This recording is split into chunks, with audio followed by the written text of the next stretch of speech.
আসসালামু আলাইকুম সুপ্রিয় শিক্ষার্থী, নবম শ্রেণীর জীবন জীবিকা টিউটোরিয়ালে আপনাকে আবারও স্বাগতম। আমরা এই পর্বে আলোচনা করব দলগত কাজ নিয়ে। এখন থেকে তোমাদের শিক্ষা প্রতিষ্ঠানে আয়োজিত সকল অনুষ্ঠানে শিক্ষকের সহায়তায় তোমরা ব্যবসায়ের কার্যক্রম পরিচালনা করবে।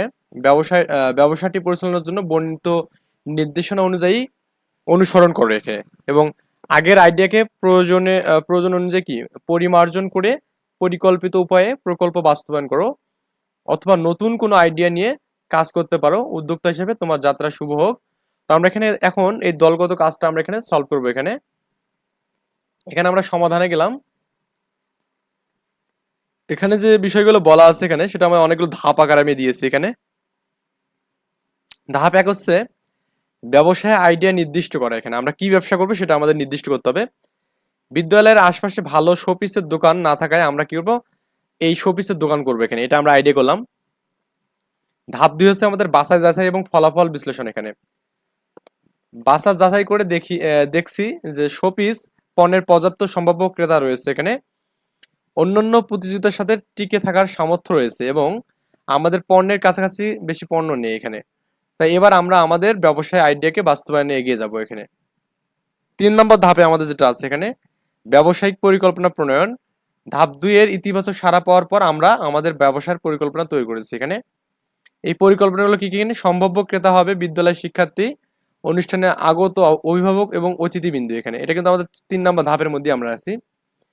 ব্যবসায়িক পণ্য হবে আকর্ষণীয় শোপিস। এখানে বলছে কি, এখানে বিজ্ঞাপন হবে। এখানে এটা বিজ্ঞাপন কৌশল হবে সামাজিক যোগাযোগ মাধ্যম এবং পোস্টারিং। এখানে বিজ্ঞাপন হবে এখানে। ওকে, ব্যবসার মুনাফা নির্ধারণের জন্য মোট ব্যয়ের হার এখানে 10%। এখানে এই বিষয়গুলো আমরা এখানে দেবো। এন্ড 4 নম্বর ধাপে আমাদের বলছে এখানে ব্যবসার জন্য আর্থিক চাহিদা নিরূপণ। এখানে ব্যবসা শুরু এবং ব্যবসা চালিয়ে যেতে কত টাকা প্রয়োজন তা নিচে এখানে লেখা হলো। বিদ্যালয়ে মাঠে দোকান নির্মাণের জন্য আমাদের 1500 টাকার মতো লাগবে। দোকান সাজানোর জন্য ব্যয় 500 টাকার মতো। তারপরে দোকানের জন্য পণ্য হচ্ছে 18,000 টাকার মতো। আপ্যায়ন ব্যয় হচ্ছে 700 টাকার মতো এবং যাতায়াত অন্যান্য হচ্ছে 800 টাকা। অন্যান্য 1000 টাকা আছে না, হাত খরচ অনেক কিছু, চা নাস্তা আছে এখানে। ব্যবসায় মোট প্রয়োজনীয় অর্থ হচ্ছে আমাদের মোটমাট কত, 22,500 টাকা এখানে। ওকে, তো ব্যবসায় মোট প্রয়োজনীয় অর্থ আমাদের সঞ্চয় থেকে সংগ্রহ করছে। এখানে আমরা একটা কিস্তির মাধ্যমে এখানে সংগ্রহ করবো এটা। 5 নম্বর হচ্ছে আমাদের এখানে ব্যবসায় সম্ভাব্য আয় এবং ব্যয় এবং মুনাফা। এখানে শোপিসের ক্রয় মূল্য কত এখানে হবে সেটা আমরা দেখবো। শোপিসের মূল্য হচ্ছে 115 টাকা দরে আমরা 150 পিস নিয়েছি এখানে। তো এদের গুণ করলে মোটামুটি কি 17,250 টাকা হবে এখানে। পরিবহন ব্যয় আছে এখানে 300 টাকা। ক্রয় তারপরে 100 টাকা এখানে। বিমা খরচ এখানে আছে। তারপরে এখানে কুলির মজুরি আছে এখানে। মোট ব্যয় হচ্ছে আমাদেরকে 18,000 টাকার মতো এখানে। ওকে, অতএব প্রতিটি শোপিসের ক্রয় মূল্য পড়বে এখানে 18,000 বাই যেহেতু 150 পিস, তার মানে এটা ভাগ করলে 120 টাকা পড়বে এখানে। যদি আমরা কিনছিলাম 115 টাকা করে, আরো আমাদের এখানে 20 টাকা কেন পড়লো, আমাদের এই যে এভরিথিং নিয়ে আমাদের আরো এত টাকা মানে 5 টাকা বেশি লাগছে এখানে।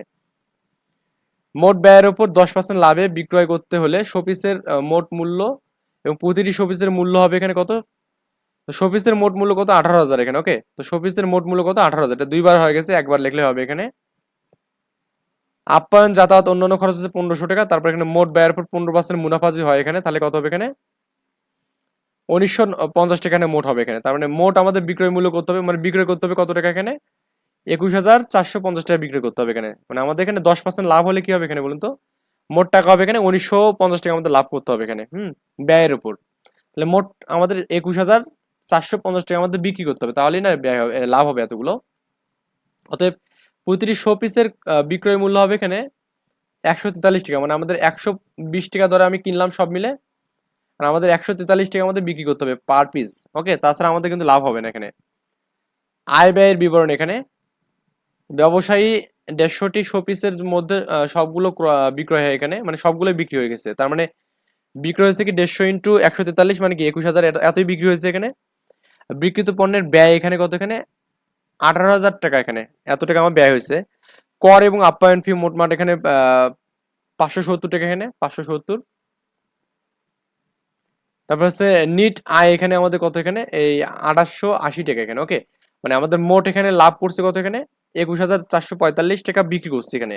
এর মধ্যে আমাদের খরচ গেছে কত এখানে, 18,000 570 টাকা, তার মানে আমাদের লাভ হয়েছে 2800 টাকা, এখানে 2880 টাকা। এখানে আয় ব্যয় বিবরণ থেকে দেখা যাচ্ছে যে ব্যবসাটি লাভজনক এখানে। ওকে, তো 6 নম্বর যেটা বলছে ব্যবসা ব্র্যান্ডিং মার্কেটিং, এখানে আমাদের ব্যবসায়ের একটি নাম দিয়েছি happy learning school and college, এবং লোগো দিয়েছে হচ্ছে HLSC আর কি এখানে। ওকে, বিদ্যালয়ের ফেসবুক পেজ থেকে আমরা এই ব্যবসার বিজ্ঞাপন দিয়েছি এখানে। তো আমাদের এখানে আমার একটা পেজ আছে happy learning school and college, ফেসবুকে আপনি সার্চ দিলে পেয়ে যাবেন। ওকে, এবং আমার চ্যানেলের নাম হচ্ছে happy learning school and college.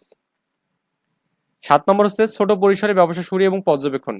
বিদ্যালয় কর্তৃক আয়োজিত অনুষ্ঠানের দিনে আমরা ব্যবসাটি শুরু করি এবং আমাদের দলের 2জন সদস্য হিসাবে হিসাব নিকাশের দায়িত্ব পালন করেন এখানে। ওকে, 8 নম্বর হচ্ছে আমাদের গ্রাহক পরিষেবা এবং প্রক্রিয়া। আমাদের দলের সদস্যরা সর্বদা সজাগ থেকেছে যাতে ব্যবসার মুনাফা অক্ষুণ্ণ থাকে এখানে। ক্রেতাদের সঙ্গে সর্বদা ভালো ব্যবহার করেছি, এভাবে আমরা নতুন ব্যবসা আইডিয়া বাস্তবায়ন করেছি এখানে। ওকে, তো আমরা নেক্সট টিউটোরিয়ালে করবো কি, আমাদের এখানে সামাজিক উদ্যোক্তা হিসাবে উদ্ভাবনী বিনিয়োগ ধারণা উন্নয়ন, এখানে এই বিষয়ে আমরা আলোচনা করবো ইনশাল্লাহ।